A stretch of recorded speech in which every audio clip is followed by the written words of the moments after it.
आज हम बात करेंगे फाइनल गुड्स की। इससे पहले हम टाइप ऑफ गुड्स में 2 टाइप्स के गुड्स पढ़ चुके हैं। आज हम बात करेंगे टाइप 3 फाइनल गुड्स के बारे में। फाइनल गुड्स क्या होते हैं? गुड्स नॉट फॉर रीसेल और फॉर फर्दर प्रोडक्शन। ऐसे गुड्स ना तो जिनकी हम रीसेल कर सकते हैं फॉर द फर्दर प्रोडक्शन, मतलब कोई ऐसा गुड बनाया है किसी फैक्ट्री ने, किसी मैन्युफैक्चरर ने, कि जो दूसरी फैक्ट्री में यूज हो सके फॉर द फर्दर प्रोडक्शन।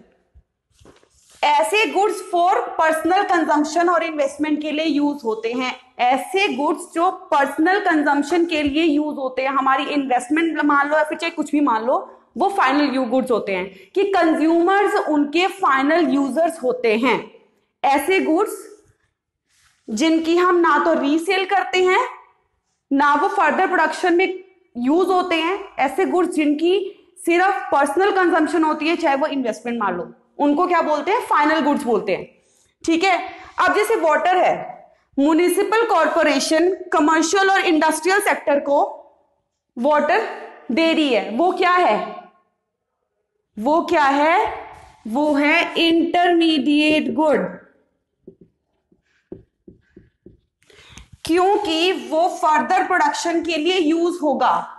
अगर म्युनिसिपल कॉर्पोरेशन कमर्शियल या फिर किसी भी इंडस्ट्रियल सेक्टर को आगे फर्दर प्रोडक्शन के लिए वाटर सप्लाई करेगी, तो वो वाटर आगे फर्दर प्रोडक्शन के लिए यूज होगा ना, तो वो फाइनल गुड तो नहीं होगा ना, वो क्या होगा? इंटरमीडिएट गुड होगा। अब अगर मान लो वही पानी हमारे घरों तक आता है हमारे कंजम्पशन के लिए, तो वो क्या होगा? फाइनल गुड होगा। क्यों? क्योंकि ना तो हम उसकी प्रोडक्शन कर रहे हैं, वो आ रहा है, ठीक है, हम उसको पी रहे हैं, ठीक है। अब जब हम नेशनल इनकम की कंप्यूटेशन करते हैं या फिर कैलकुलेशन करते हैं, तो आपको ये जानना बहुत जरूरी है कि इंटरमीडिएट गुड क्या होता है, फाइनल गुड क्या होता है, क्योंकि इन दोनों का बहुत रोल है जब हम नेशनल इनकम की कैलकुलेशन करते हैं। तो इंटरमीडिएट गुड हमने इससे पहले पढ़ चुके हैं और ये आपका फाइनल गुड है। अब देखो, ये जो फाइनल गुड्स हैं ये फर्दर किस में क्लासिफाई होंगे? फाइनल कंज्यूमर गुड्स में और फाइनल प्रोड्यूसर गुड्स में। अगर मैं फाइनल कंज्यूमर गुड्स की बात करूं तो ब्रेड और बटर है।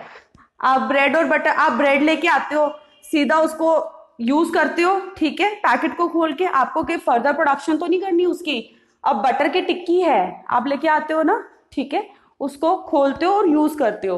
देखो, goods are ready for use, वो आपके लिए बिल्कुल प्रॉपर रेडी है यूज करने के लिए, और आप उसके फाइनल यूजर्स हो। Consumers are the final users, ठीक है, उनको क्या बोलेंगे? फाइनल कंज्यूमर गुड्स को। अब अगर फाइनल प्रोड्यूसर गुड्स की बात करते हैं, तो goods which are ready for their final users. अब फाइनल यूजर्स कौन है? यहाँ पर प्रोड्यूसर्स हैं। फॉर एग्जाम्पल ट्रैक्टर है, ठीक है तो वो एक फाइनल गुड, ठीक है, लेकिन वो आगे फर्दर प्रोडक्शन में काम आएगा ना प्रोड्यूसर के, ठीक है, तो ये क्या है? फाइनल प्रोड्यूसर गुड्स हैं। अब देखो, जब हम फाइनल कंज्यूमर गुड्स के ऊपर एक्सपेंडिचर करते हैं तो उसको क्या बोलते हैं? Consumption expenditure. आज अगर आप ब्रेड बटर लाते हो, उसके ऊपर जो आपका खर्चा होगा, ब्रेड और बटर मान लो 100 रुपए का है, आप एक जो 100 रुपए लगा रहे हो, आपका जो एक्सपेंडिचर होगा उसको क्या बोलेंगे? Consumption expenditure.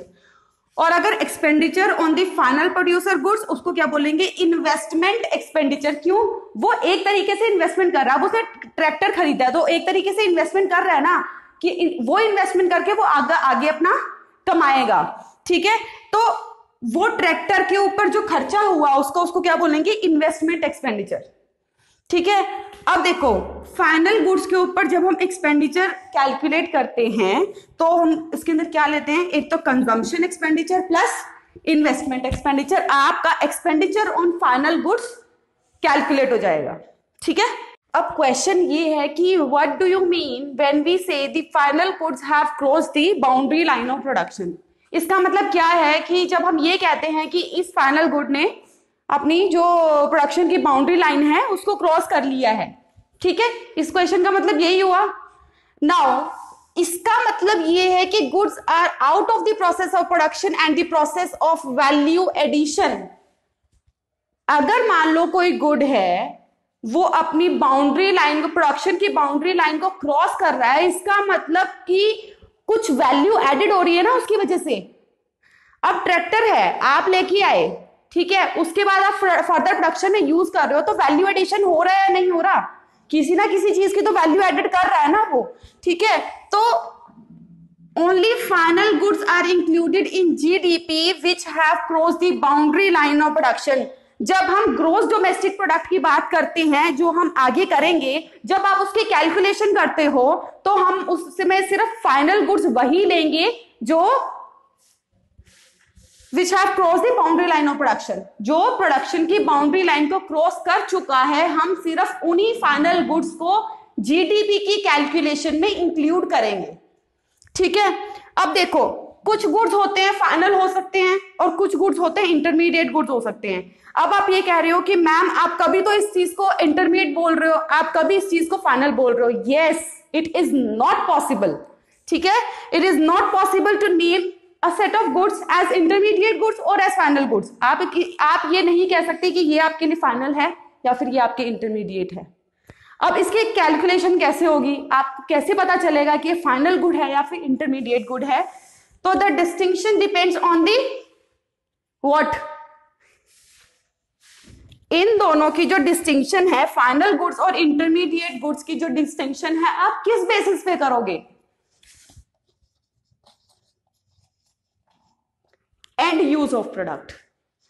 आपके उस गुड का एंड यूज क्या है, फाइनल यूज क्या है, आप उसके बेसिस पे आपको यह पता होना चाहिए कि फाइनल है या इंटरमीडिएट है, राइट।